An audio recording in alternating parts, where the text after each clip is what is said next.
औज़ु बिल्लाहि मिनश्शैतानिर्रजीम बिस्मिल्लाहिर्रहमानिर्रहीम अस्सलामु अलैकुम वरहमतुल्लाहि वबरकातुहू। अल्लाह तबारक व तआला ने इस दुनिया को बड़ा खूबसूरत बनाया।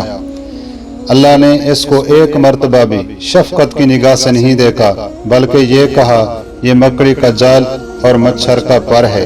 मकड़ी का जाल इसलिए इंसान इसकी खूबसूरती में फंस जाता है, इसको दिल दे बैठता है। मच्छर का पर इसलिए इसकी कोई वक़्त और हैसियत नहीं है।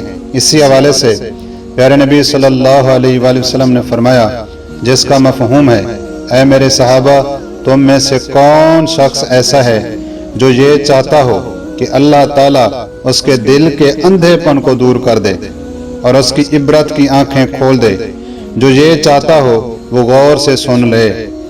जो शख्स दुनिया में जितनी रगबत करता है, दिल लगाता है और जैसी लंबी लंबी उम्मीदें बांधता है, उसी के बकदर अल्लाह ताला उसके दिल को अंधा कर देते हैं। और जो शख्स दुनिया से बेरगबती करता है और अपनी आरज़ू को मुख्तसर करता है, हक ताला शानुहु उसको बगैर सीखे इल्म अता फरमाते हैं और बगैर किसी के दिखाए रास्ता बताते हैं।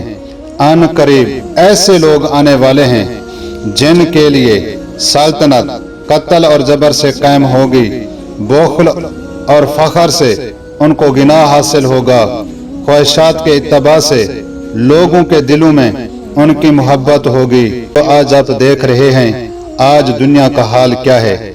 हम अच्छी तरह से इससे वाकिफ हैं। दुआ करें कि अल्लाह रब्बुल इज़्ज़त हमें दुनिया की मोहब्बत से महफूज फरमाए।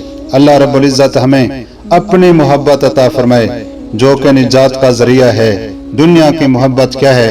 जहन्नम के गढ़ों में से एक गढ़ा है। जिसने दुनिया से मोहब्बत लगाई वो क्या है? दुनिया से भी गया और आखिरत से भी गया।